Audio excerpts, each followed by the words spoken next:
Assalamualaikum warahmatullahi wabarakatuh. Jumpa lagi bersama saya di channel Tani Cyber.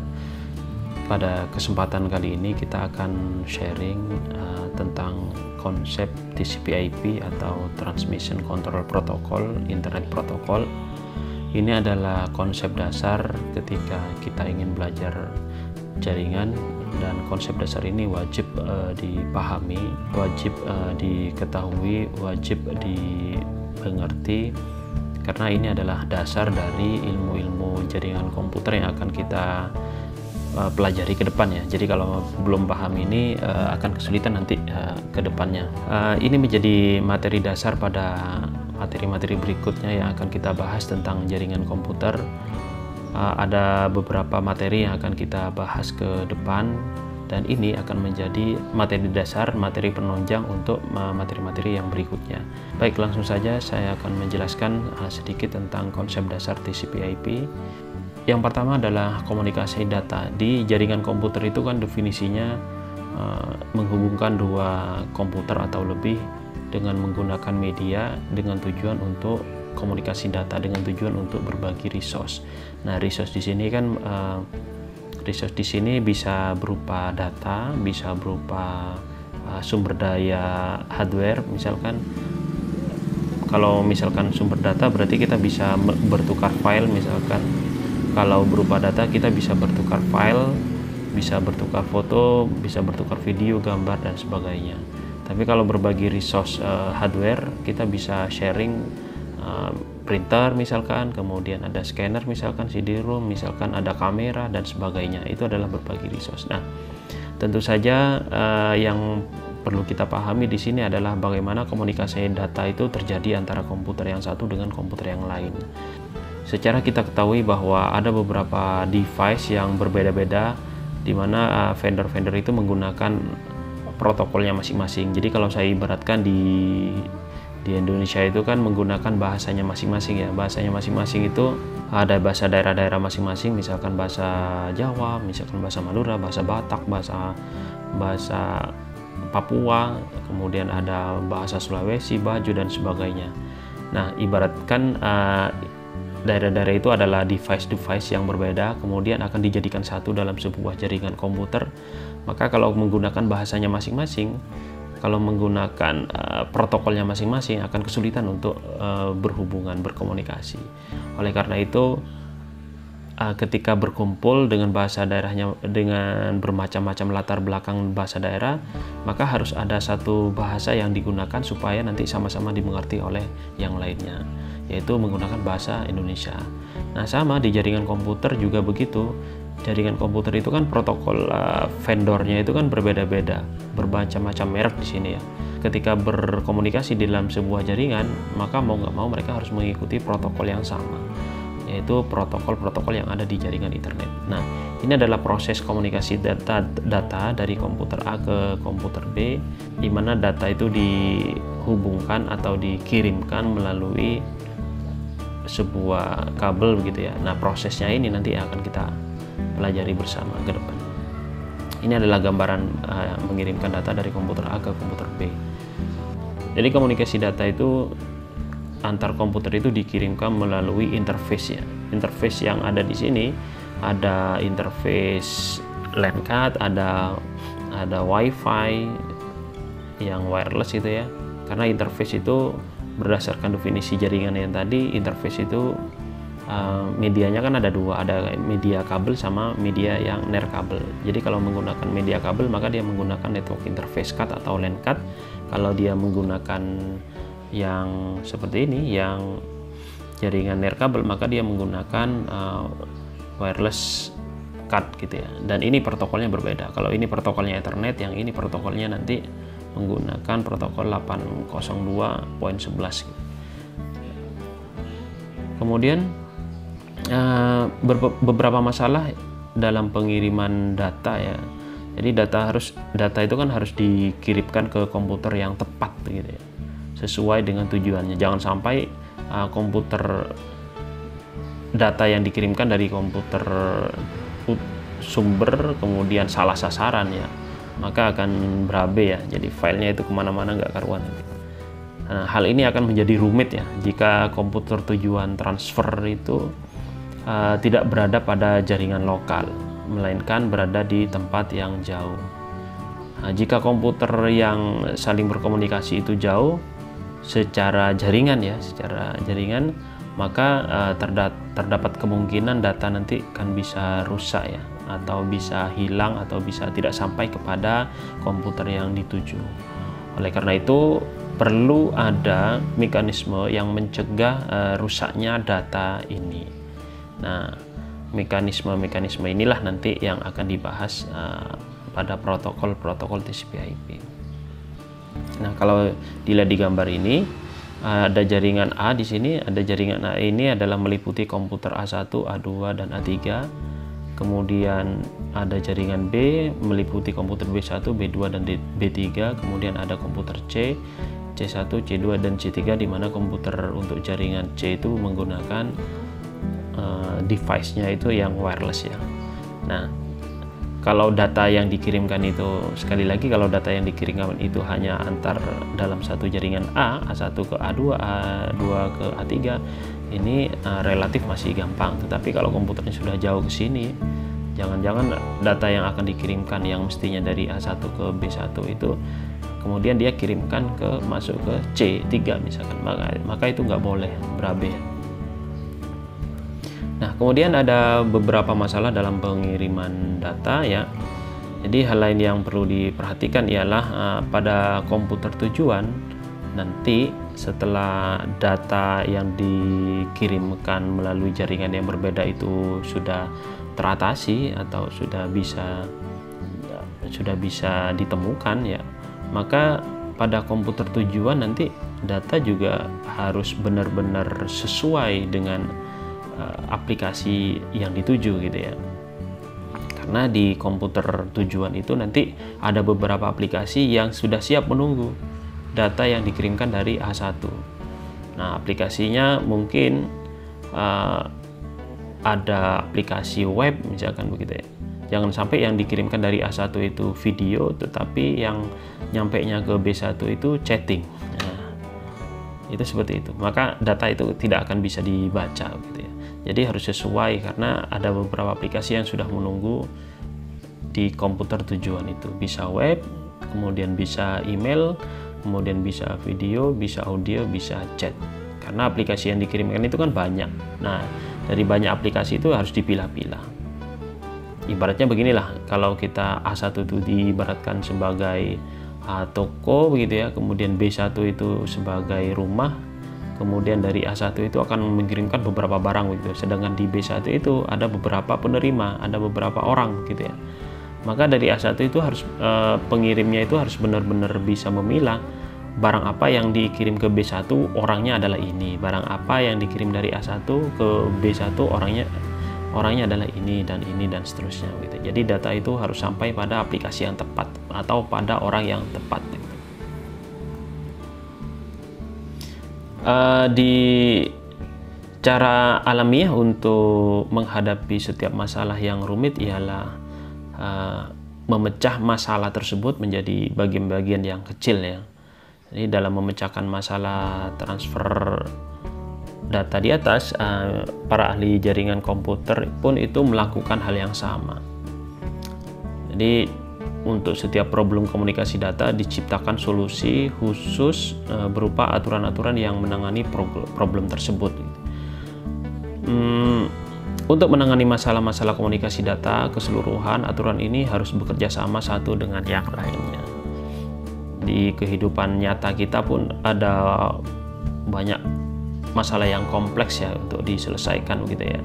Nah, masalah-masalah itu untuk menyelesaikannya kan harus dipilah-pilah dulu. Ini masalah apa, ini masalah apa, ini masalah apa. Ini yang bekerja siapa, ini yang bekerja siapa, ini yang bekerja siapa gitu ya.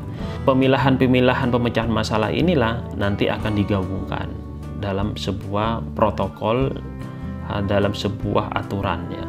Jadi yang kita sebut kalau di jaringan komputer itu adalah TCP/IP atau Transmission Control Protocol atau Internet Protocol. Jadi TCP/IP itu sebenarnya adalah gabungan dari beberapa problem solving atau beberapa pemecahan masalah yang dijadikan satu sekumpulan begitu ya. Jadi sekumpulan aturan untuk mengatur proses pengiriman data dari sumber ke tujuan, inilah yang disebut dengan protokol komunikasi data. Protokol komunikasi data ini diimplementasikan dalam bentuk program komputer atau software yang terdapat pada komputer dan peralatan komunikasi data lainnya. Jadi disebutnya tadi TCP/IP gitu ya. Jadi TCP/IP itu adalah sekumpulan protokol yang didesain untuk melakukan fungsi-fungsi komunikasi data pada wide area network atau WAN yang masing-masing bertanggung jawab atas bagian-bagian tertentu. Jadi dalam bahasa yang lebih formalnya, desain TCP/IP itu sifatnya modular ya. Ada modul-modul untuk memecahkan masalah. Jadi berkat prinsip inilah nanti tugas dari masing-masing protokol itu akan menjadi lebih jelas, lebih sederhana, dan lebih simpel gitu ya. Jadi protokol yang satu tidak perlu mengetahui cara kerja dari protokol yang lain sepanjang ia masih bisa saling mengirim dan menerima data. Nah, berkat penggunaan prinsip modular dari TCP/IP ini, maka komunikasi data itu bisa menjadi fleksibel. TCP/IP dapat diterapkan dengan mudah di setiap jenis komputer dan interface jaringan. Karena sebagian besar isi kumpulan protokol ini tidak spesifik terhadap satu komputer atau peralatan jaringan tertentu. Jadi pengenalan layer atau lapisan-lapisan kerja atau modul-modul penyelesaian masalah yang ada di protokol TCP/IP itu kira-kira seperti ini ya. Ini berbeda dengan ISO. Kalau ISO itu kan ada 7 layer gitu ya. Ada aplikasi, kemudian ada presentasi, ada sesi, kemudian ada transport, kemudian ada network, kemudian ada data link sama physical gitu ya. Itu adalah 7 layer dari ISO, sedangkan di TCP/IP itu hanya 4 atau 5, tapi ini tergantung dari implementasinya nanti ya, karena di lapangan itu bisa berbeda-beda implementasinya, bisa jadi kita menggunakan 4, bisa kita menggunakan 5, bisa dan seterusnya. Jadi protokol TCP/IP di sini ada layer-layer atau ada modul-modul yang bisa digunakan sebagai problem solving untuk pengiriman paket data, yaitu layer aplikasi, kemudian ada layer transport atau ada network layer, kemudian di situ ada link layer sama physical. Nah, kalau kita balik cara kerjanya mulai dari yang paling dasar itu adalah yang bekerja terlebih dahulu itu adalah physical layer. Nah, dari bawah ya, physical layer, kemudian ada link layer, kemudian ada network layer, transport sama application. Nah, untuk yang physical layer ini berupa hardware ya. Makanya ini berbeda dengan yang di atas, layer-layer di atasnya. Jadi kalau physical layer itu adalah layer fisik, itu adalah hardware ya. Nah, hardware itu ya seperti misalkan interface PC, kemudian ada kabel, ada wireless di situ, ada network interface card di situ, itu adalah switch, kemudian ada router, itu adalah semuanya layer-layer fisik gitu ya. Kemudian di atasnya ada link layer, ada network, ada transport, ada application. Nah, cara kerjanya seperti apa? Tanggung jawab kerjanya seperti apa untuk layer-layer ini? Nanti kita akan bahas satu persatu ya. Jadi sekali lagi untuk TCP/IP itu dimodelkan seperti ini ya. Jadi sekali lagi seperti yang sudah saya sampaikan tadi, meskipun ini seperti sudah dimodelkan menjadi 4 atau 5 layer ini, namun seringkali di lapangan itu lapisan fisik itu dimasukkan pada layer yang ke-5 ya, atau yang terpisah ya. Jadi untuk mempermudah memahami, saya akan menjelaskan mulai dari layer yang terbawah dulu, yaitu layer fisik ya. Nah, layer fisik atau physical layer itu meliputi perangkat device seperti kabel, kemudian seperti radio atau access point gitu ya, kemudian ada perangkat wifi, kemudian ada anten, ada fiber optik, dan perangkat-perangkat fisik lainnya. Itu masuk dalam kategori physical layer gitu ya. Nah, kalau di sini, kalau di gambar itu terlihat di sini ada komputer, kemudian ada di sini ada kabel, di sini ada switch, kemudian di sini ada router ya, kemudian di sini ada perangkat access point, atau nirkabel, ini adalah semuanya berada di layer physical. Jadi kalau nggak ada physicalnya nanti ya gimana mau buat jaringan, nggak bisa kan ya. Yang berikutnya adalah link layer. Link layer ini fungsinya untuk menyambungkan dua komputer atau dua device di jaringan yang sama. Misalkan kita menggunakan jaringan kabel di sini ya, antara A dengan A1 dengan A2 dengan A3 begitu ya. Maka link layer ini bekerja untuk menghubungkan antara komputer A1, A2 dan A3. Maka protokol yang digunakan di sini protokol Ethernet ya, karena menggunakan kabel ya. Karena menggunakan kabel. Nah, inilah kerja link layer. Nah, namun ada pertanyaan, bagaimana kalau misalkan nanti akan mengirimkan data dari jaringan A ke jaringan B ya. Jadi ibaratkan misalkan dalam sebuah kantor atau sekolah atau tempat kita bekerja, komputer itu kan biasanya ada kelompok-kelompok ya, ada di kelompok lab 1, misalkan lab 1 itu komputernya ada 20 misalkan, kemudian ada di lab 2 misalkan komputernya ada 30, ada di lab 3, di lab C1 dengan menggunakan jaringan wifi komputernya ada berapa misalkan begitu ya.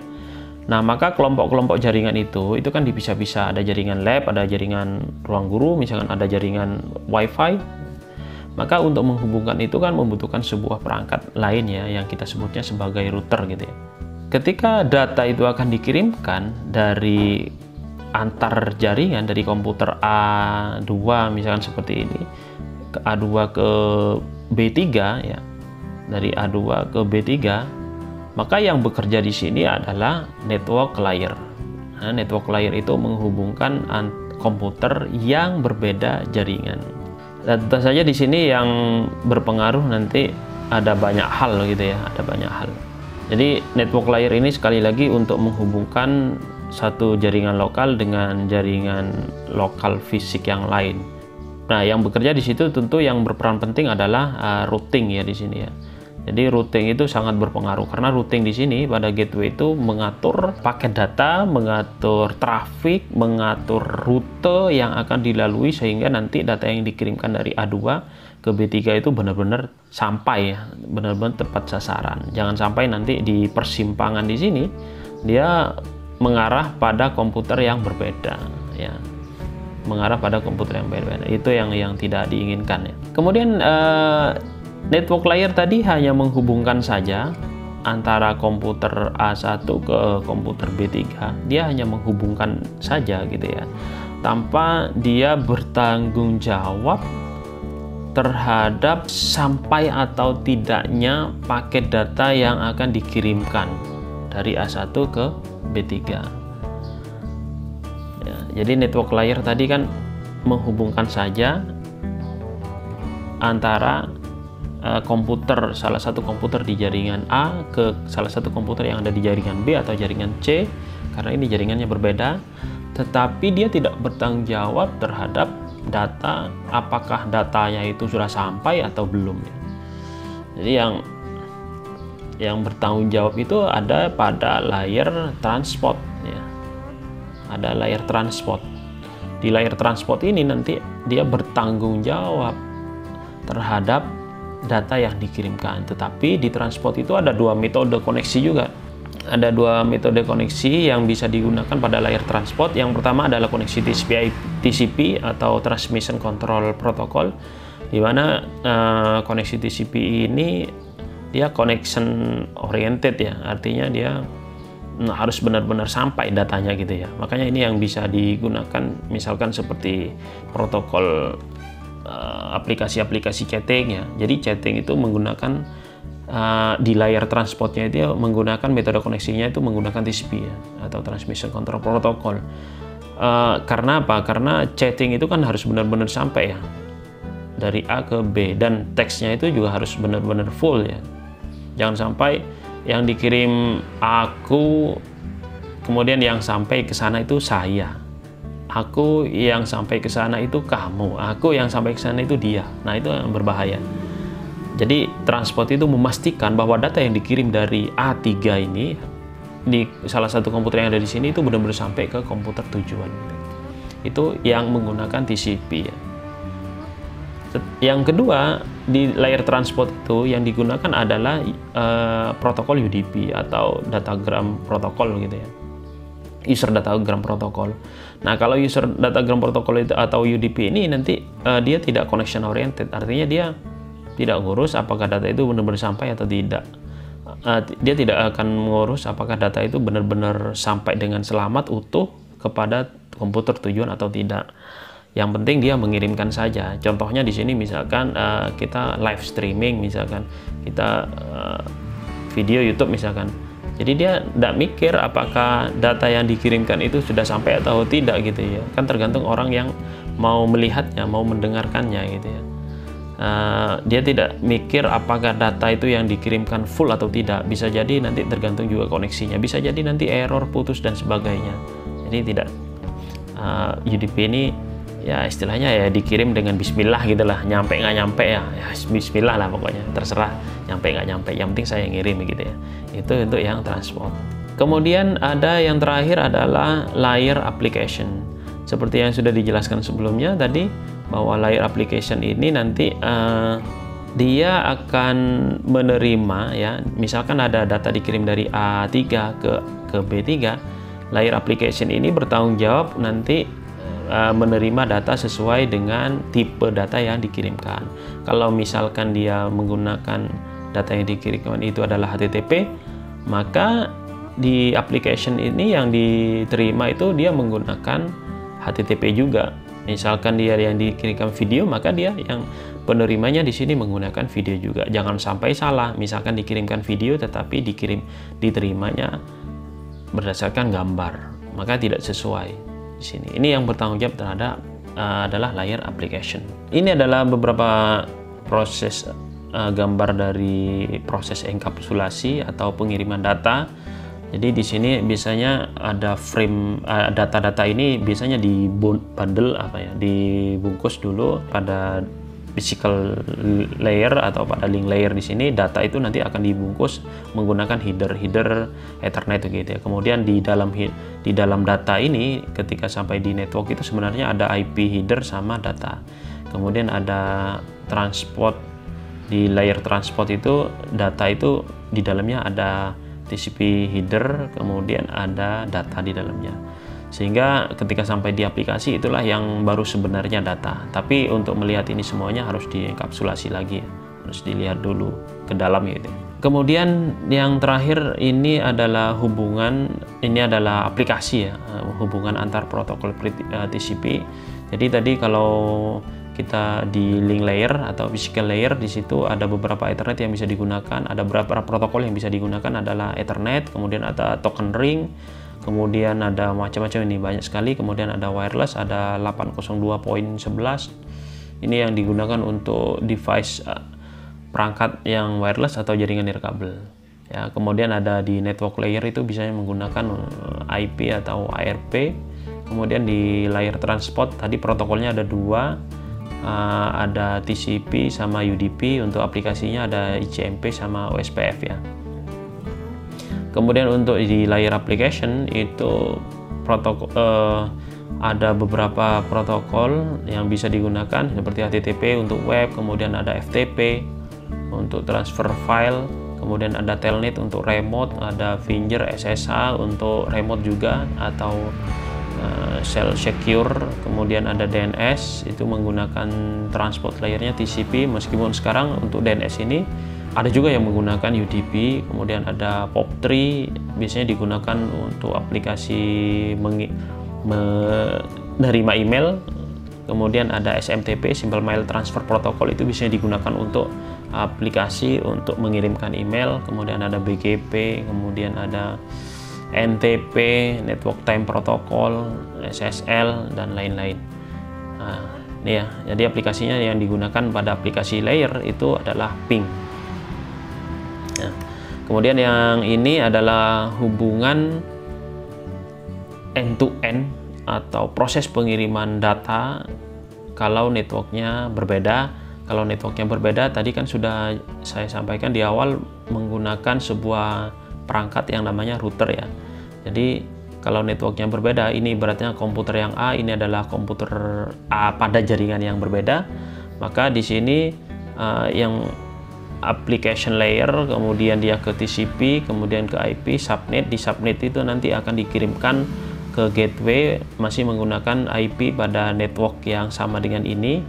Kemudian ini masuk ke IP-nya gateway, kemudian di IP gateway itu masuk ke IP network yang ada di network yang tujuan.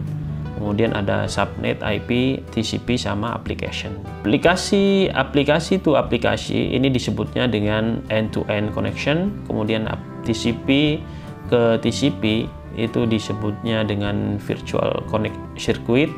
Kemudian untuk IP itu ada datagram dan seterusnya. Ini adalah hubungan end-to-end-nya ya. Jadi kesimpulannya adalah bahwa TCP/IP ini bukan hanya sepasang protokol komunikasi, tetapi TCP/IP ini merupakan sekumpulan dari protokol-protokol yang ada di dalamnya untuk menyelesaikan sebuah proses komunikasi data dari komputer A ke komputer B. Jadi itulah gambaran singkat tentang TCP/IP. Mudah-mudahan ini bermanfaat, mudah-mudahan sedikit memberikan pencerahan pemahaman terhadap teman-teman yang baru belajar jaringan internet. Kurang lebihnya saya mohon maaf jika ada kesalahan yang perlu dibenahi. Mohon dituliskan di kolom komentar. Jangan lupa subscribe, like, komen, dan share. Terima kasih. Saya Iri. Assalamualaikum warahmatullahi wabarakatuh.